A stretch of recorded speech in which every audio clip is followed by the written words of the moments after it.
Welcome to another episode of Moon Equals Wrestling. Um, it's been a minute. It's been a while since since I recorded. Stuff happens, and life kept me away from the camera. But I'm back, and the only thing I apologize for is leaving unexpectedly and not putting out the Money in the Bank videos that I had planned. I thought about just going ahead and doing them anyway, but I feel like the time has passed. It's the one thing about professional wrestling is when the moment happens, and when it passes, it passes. You kind of have to catch the lightning while it's still in the bottle.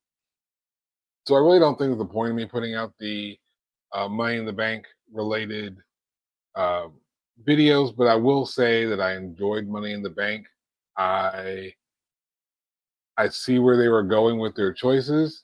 I 100% uh, approve of Tiffany Stratton winning the briefcase. And I do have a little bit of a frustration with using the men's briefcase the way they did. I feel like you can run two Money in the Bank storylines simultaneously. It doesn't seem like WWE wants to ever do that. Might be why the women's briefcase gets held for so long, or the men's briefcase kind of goes away quickly, or whatever that situation is. You can run both. I would have picked Carmelo Hayes. I think he would have benefited from the most. I feel like he would have been. He's already got that trend. He did the same thing with the breakout contract. Give him Money in the Bank. Do both. Just run it back and have him take out Priest or somebody closer to Mania. I don't know. Could have been something. Um, Now, if you really want to set Hayes off, you could have given him the Money in the Bank and let him beat Cody. Because my thoughts on the Cody Championship might be my next video, but I'll kind of save it for there. But we're we're we're in that second verse, same as the first type of mentality. I'll get to more of that in a different video. This video is my reflection on SummerSlam. Again, you don't need me for results. Chances are, if you're watching this, you've already watched the show. If you haven't, there's a million and one podcasts, great podcasts that will tell you about what happened. You'll hear it in passing, but I'm not here to give you like a list of results. It's not what I'm here for. My thoughts and my views, because I love professional wrestling and I have thoughts and feelings about it because it's something that I'm passionate about. I'm a story writer. I've put out a book. I have more coming on the way. I work on screenplays, so film and scripts and stories is kind of my thing. One idea about that, I have the Copperweek collection available on Amazon. Link will be in the description. I'll figure that out. SummerSlam. There are four notes that I have on SummerSlam, and then I'll let you guys go to do whatever it is you guys do on a whatever day this is. First note. The obvious storyline, the biggest thing in the room is the Judgment Day and how we had two separate matches separating and causing a split shift reset for the Judgment Day. With Dominic Mysterio impacting Rhea's match, causing her to not be champion, and for Finn Balor to impact the World Heavyweight Championship match, causing Priest to lose his title, it shows a reset. And this point will come up again here in a bit. But when the heel becomes a babyface organically, you have to do a reset. Something has to happen. Rhea Ripley and Damian Priest became babyfaces organically. We genuinely like Rhea Ripley and we genuinely like Damian Priest. So when you put them in a heel faction or when they're leading a heel faction, there has to be a reset. And now you have the sympathy, the stab in the back, the broken heart. This is character resetting, and I'm here for all of it. I'm hoping that Rhea Ripley and Damian Priest stay together as like a tag team partnership sort of deal. Uh, my thoughts on intergender tag team titles has already been discussed, but they can still operate as a tag team. I don't. That's not where I was actually going with that. My point is they should work as a partnership. Damien has her back. She has his back. Maybe they ride together. Maybe they don't. But I feel like there should be that understood connection between Priest and Ripley, um, and that should maintain that should be part of the story going forward, and how those two together are going to avenge what happened to them. Whether that means Priest and Ripley versus Liv Morgan and Dominic Mysterio, sure. Liv Morgan tagging with Finn Balor, sure. It could be any of the above, but I think what we're doing now is we are resetting. We have established Priest as a legit world champion contender. He was a good world champion. I am happy with that reign. Given the character and the circumstance, everything was fine. But this was a character reset. We're going to probably reset the Judgment Day. I think the Judgment Day will continue with Finn Balor clearly the leader of the group, and him having Dominic, Liv, McDonough, and why not Carlito um, by his side. Why not? It'd be a good reset. I'm here to see where the storyline goes from there. Second note I have, what did I write down? Ah, yes. The the WWE Women's Championship match. I get these title names together. The WWE Women's Championship match. That is the Bayley Championship, the Bayley versus Nia Jax. Nia Jax winning out of a great match with Bayley.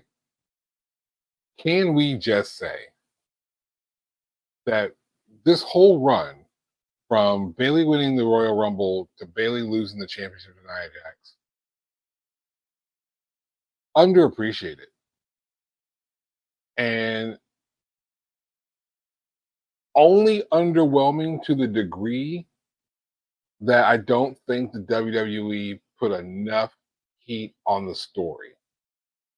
Just wasn't enough fire under anything that Bayley did this year. This is not a fault of Bayley's. Not even close.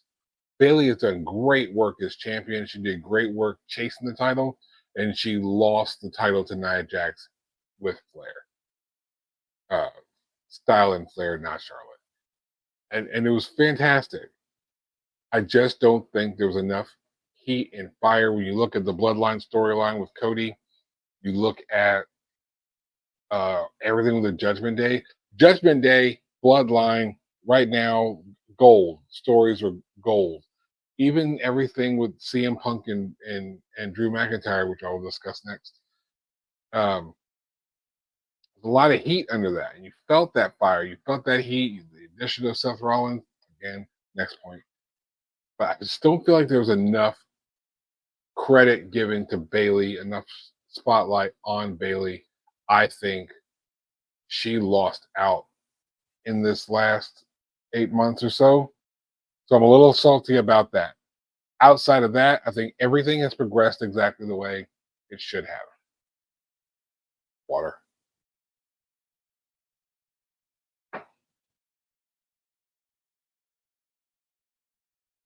From the chase of the championship to holding herself as champion to losing to Nia.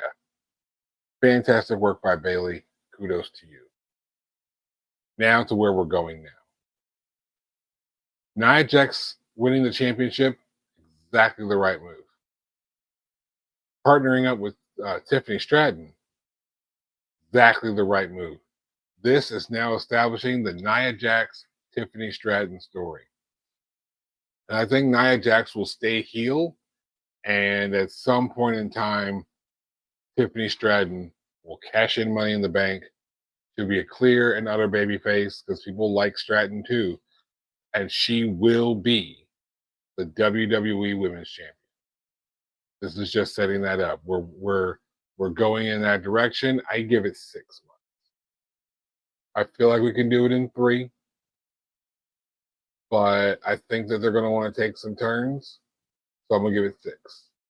I'm going to give it 6. So we're going to look at something, probably a Royal Rumble time frame, end of the year, beginning of the next year kind of thing. Stratton becomes champion, and we go to WrestleMania. Tiffany Stratton either has a belt. I'll just fast forward like this. At the end of WrestleMania next year, Tiffany Stratton will be champion. I'm calling. However we get there, it starts now. The process, the direct story starts now. And this is fantastic. This is great. I think Dave Meltzer said something, and yeah, I'm gonna drop some names. Dave Meltzer said something from the Wrestling Observer newsletter, and called it predictable, and it was predictable because sometimes the story needs to go a certain way, and it is. It's going exactly the way it needs to go. So, even or not, I don't really care. But this is exactly the direction these stories need to go. Any variation on any of the results on this, um, with an asterisk, wouldn't make sense. It wouldn't feel right. It wouldn't feel right. Braun Breaker, it's time for him to be champion. It's a shift to these younger dudes. Um, no disrespect to Sami Zayn, great champion for Sami Zayn, great run as IC champion. Um, Fantastic match with Braun Breaker the first time. Great match Saturday night with Braun Breaker. Braun Breaker is your intercontinental champion. Makes sense. It is the correct move. LA Knight, honestly, you're late.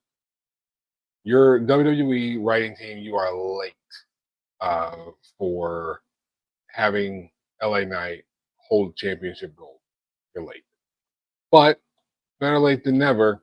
LA Knight is your United States champion. Beat Logan Paul. Fuck Logan Paul. If you don't like Logan Paul, you can always go to DewanLHearn.com/shop and purchase your hashtag FLP t-shirt because fuck Logan Paul. That deserves a drink. The third point, which is the point of that previous asterisk, the storyline with Punk and Drew.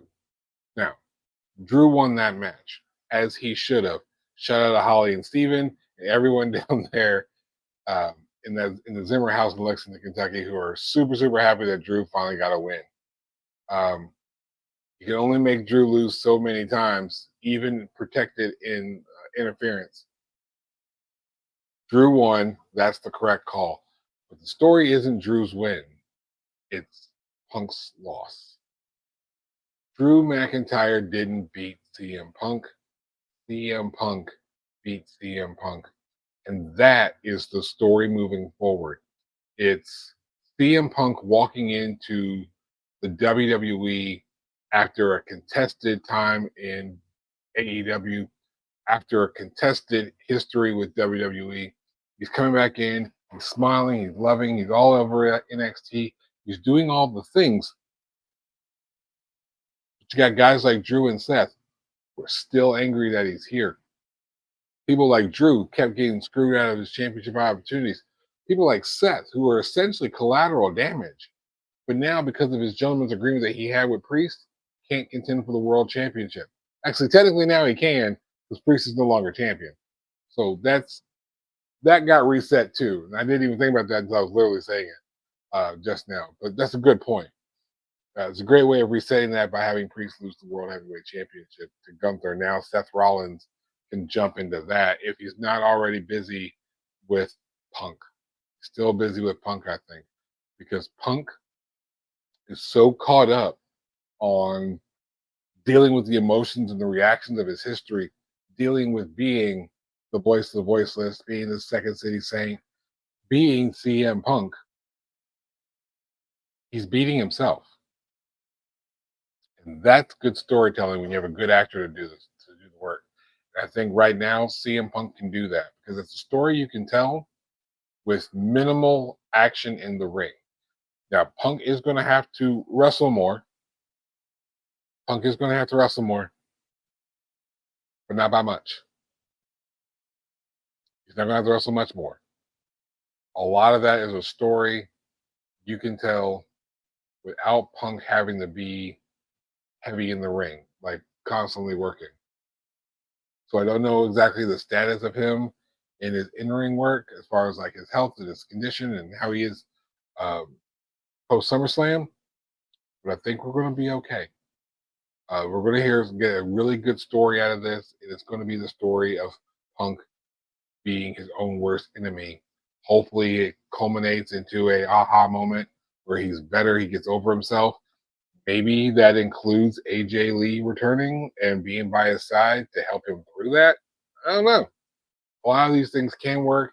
The point is that with a good story, you give it room to breathe and you give it space where it can go in multiple directions. I love when things work out the way they're supposed to, but I like a surprise every once in a while.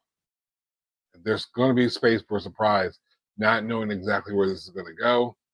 This is going to be the story for that. I see that coming. The last note that I'll make is the obvious one. So before I get to that, um, can we just let's pass some flowers out to Rhea Ripley because that shoulder popping out looked gnarly, and I hope she's still okay enough to continue wrestling because she just got back from her 3 months off recovery. I think she should be okay, but she also very well might not be. If that shoulder really popped out twice during that match, then there is so little that you could say against Rhea Ripley right now for how much of a badass she is, and how much of a ring technician she is in the light that she kept going. She worked it for story. If this whole thing was a work, I'm good.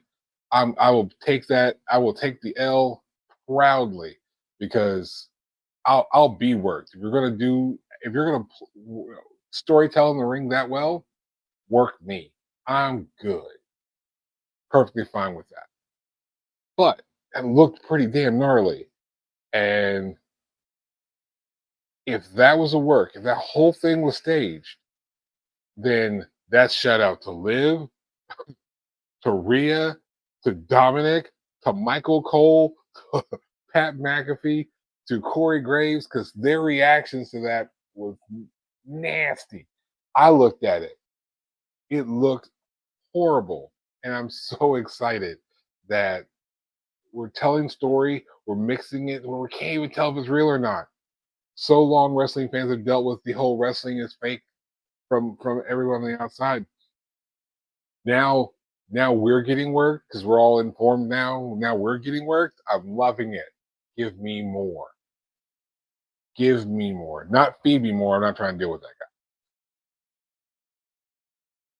But also I want to give note to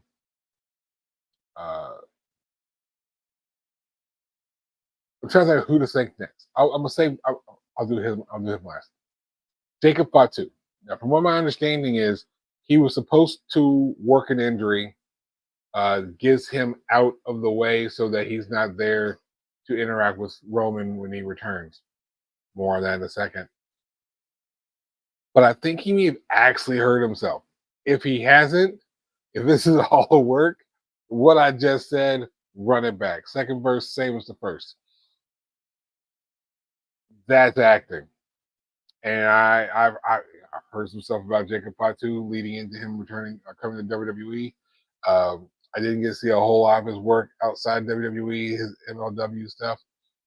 But man, if you're going to work like that, give me all of that Jacob Fatu, all of it, all that Rhea Ripley, all that Jacob Fatu.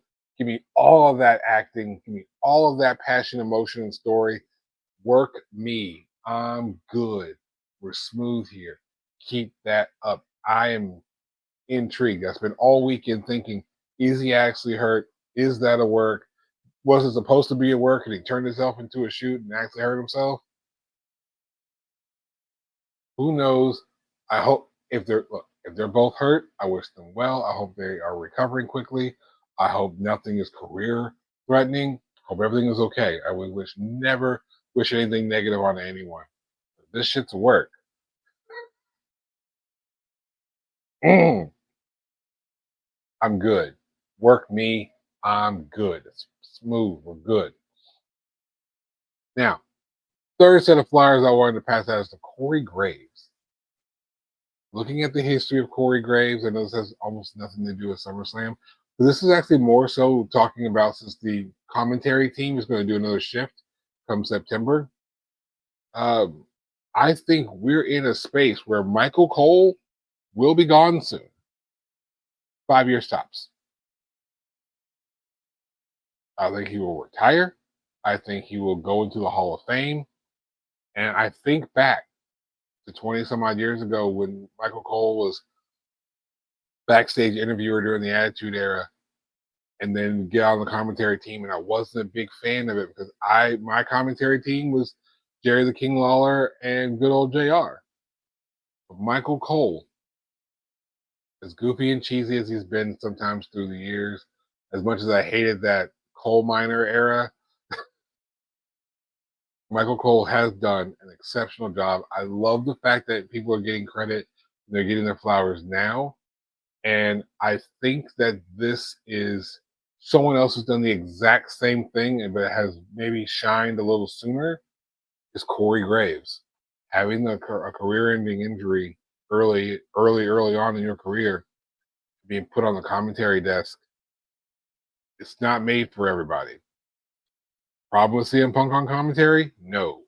Problem with Samoa Joe on commentary? No. Corey Graves on commentary feels right. Feels right. If you've watched Raw over the last 20 years, you've seen people sitting at that desk that should not have been there. Mike Adamle. Corey Graves is good on that desk. He's good with that microphone. He's played heel and color commentary. He's done the play-by-play where he kind of has to kind of work babyface. He's done that. That's good. That's cool. Corey Graves is doing a great job, and I think that he is going to be moving into the position of like lead commentator sooner rather than later. And I think we're starting to watch that process already. So shout out to Rhea Ripley, shout out to Jacob Fatu, shout out to Corey Graves. Final point. The tribal chief is back. And just like I mentioned with Rhea Ripley and Damian Priest, you couldn't help but like Roman Reigns. You could hate him for what he's doing, and he had to be so bad to be disliked. But even in that time frame, people still acknowledged their tribal chief. People still acknowledged Roman Reigns. People were still excited when Roman Reigns returned. And again, now you're establishing Roman Reigns as the babyface, Solo as the heel, and we're going into the bloodline story. This is exactly where we need to be right now. And to help Cody, the match is coming. I would not be surprised if we're looking at Roman Cody 3 at sometime soon. Maybe prior to Mania.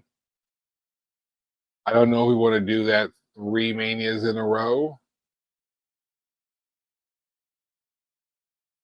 But with the storyline changed, with not having that championship reign looming over everything, maybe the results will be different. Maybe the vibe will be different from it. But we've had Cody win one, we've had Roman win one, and I'm not really sure where you go with a third match. It probably depends on where we are in story at that point. But That said, if we're talking WrestleMania, we're looking forward. We still have The Rock to contend with, and Roman Rock has been a match that we've wanted for years now. The injection of Cody Rhodes put a slow to that. We could have gotten it last year. Roman Cody was the correct match. The Bloodline Rules match was fun. There was a whole bunch of cameos and such that was great. Um, I still think that we need to have Roman and Rock, and I will say this forever: Roman and Rock does not need the championship. Do Roman Cody at Rumble, and then let Cody win so that he maintains his reign if he's still champion at the time, and we set up Rock Roman. Uh, but again, this return, this setup, the way it all played out, Cody is still champion. Roman Reigns is babyface. And now it's I'm curious how Monday night, this is being recorded on a Monday. So I'm curious on how Monday Night Raw will go. I'm curious to see if Roman will appear to have a conversation with Jey Uso. I'm not sure if when we're going to get the return of Paul Heyman, someone who else also deserves his flowers. So shout out to Paul Heyman. But yeah, that's where we are right now. We are now in the development of the grassroots. And hell, Sammy no longer is champion. Jey Uso doesn't have a title. And you could, if you're trying to go Solo, Jacob, and God, you want to go 4-on-4, Roman, Jimmy J, Sami Zayn. You give a fifth to the Bloodline, include Cody, working alongside Roman Reigns if you don't add The Rock. I'm not sure if I want The Rock in War Games. This is what we're talking about, War Games. But Bloodline versus Bloodline, with the return of the honorary Uce, with the addition of the WWE champion, having Roman and Cody working side by side against the Bloodline, maintaining that could work out. I personally like it. If I had to pick a 5-5, I'm not sure who the Bloodline fifth would be. Very well could be The Rock. If he's supporting that, leading to The Rock Roman, then you can have Solo, Rock, God, and Jacob Fatu against Roman, Usos, Sami Zayn, Cody Rhodes. That's my 5-5 for War Games. That's all I got. That's all I got. I know a lot of my videos are about like an hour long, 45 minutes sometimes. And I'm trying to really work towards reducing that. Even with this episode, adding the additional shout outs and such before my main point. And it worked in the time frame that I kind of want to give it 30 minutes max. I appreciate anyone who's actually sat through those really long episodes. Sometimes I can drone on. But thank you so much for all your love and support for anyone who's watching this or happens to stumble upon it. I appreciate you greatly. If you really want to support me, you can do all the typical YouTube-y things. There's a like button. There's a subscribe button. You're subscribing to the channel of Moon Media. There'll be a whole lot of other things besides just the Moon Equals Wrestling podcast on this channel. I have some movie things coming up. There's another video that kind of best describes that. And I'll just talk about that in a later episode. Or you can visit my website, DewanLHearn.com/shop, and purchase any of the Moon Equals Wrestling or Everything Comes Back to Wrestling t-shirts with hats, beanies, and a bunch of other cool stuff, including that Fuck Logan Paul t-shirt. It just says #FLP. You can get that. You know what it means. So with all that, I'm Dewan L. Hearn, more affectionately known as the Moon.